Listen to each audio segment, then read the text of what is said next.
All right, folks, I am so excited to chat with a brilliant American, someone I'm proud to call a fellow member of Alpha Phi Alpha, Ambassador Andrew Young. Welcome to Washington Watch on TV1. I'm glad that there's somebody else beside me that thinks I'm brilliant. But let me just say that I am more proud to be an Alpha now than ever before. And I actually have been an Alpha for 60 years.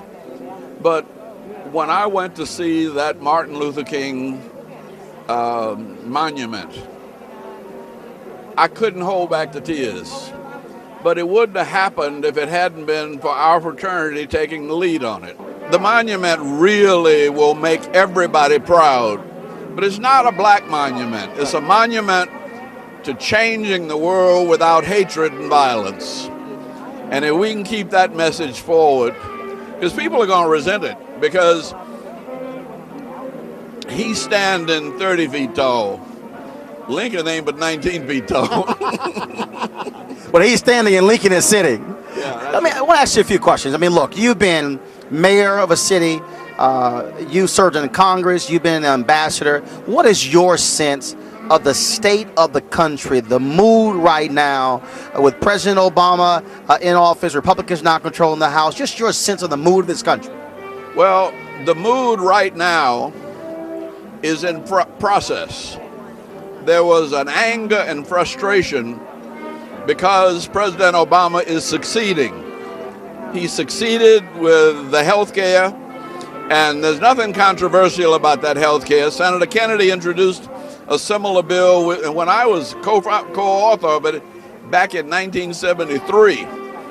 Harry Truman tried to get health care through and couldn't. The country needs health care. Now, they want to call it Obamacare, but all it means is that if you have a pre-existing condition, they can't deny you health insurance. If you got children in college, you can keep them on your family insurance. It really gives ordinary people an opportunity to stay healthy, and it really is a landmark piece of legislation. Let me ask you this question. You've been on the forefront and you witnessed so many battles over these years. What is your just authentic, raw assessment of where civil rights organizations, where leadership stands today in terms of, are they properly positioned to really do the work needed in the 21st century? Not yet. Right now, we're all in a state of confusion. We really don't understand what's going on. We grew up locally and nationally, but we don't have any local or national problems. They're all global. And you got a Congress where half of them brag that they don't have passports. How are you going to run the world if you don't know what the hell's going on out there? And they don't know. One of the things that I remind people, that when you got involved in the movement, Dr. King was involved in the movement, you guys were not 40-something year olds running around the country. But you have people today who are always saying, well, can they pass us the baton or get out of the way? Let me tell you something. I love Thurgood Marshall. I grew up with Roy Wilkins and Whitney Young. They wouldn't give us an inch. They tried to block the March on Washington.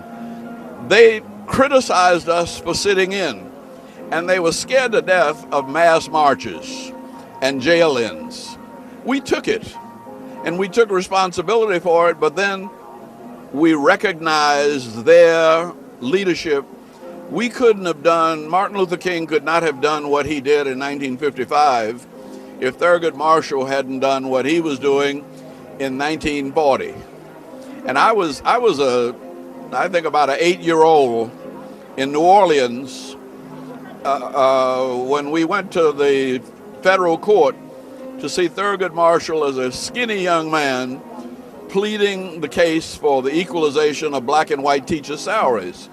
So I know that that was our foundation. But they were going so slow that if there hadn't been an uprising from the people, and it was not planned, Rosa Parks was not in anybody's agenda. The boys, and they were boys, who started the sit-ins were just past teenagers. And Bernard Lafayette, who's here, and who started the Nashville sit-in movement with John Lewis. They were 17, 18 years old. I was an old man. I was 22 with children when I got involved in voter registration in Thomasville, Georgia in 1955. Ambassador Young, it's always a pleasure. We thank you so very much. To our Washington Watch family, brilliant man here, one of Dr. King's lieutenants, and we thank you for all that you've done. And get my book, the title of it, the new one that I wrote with a kid who came to interview me when he was in second grade.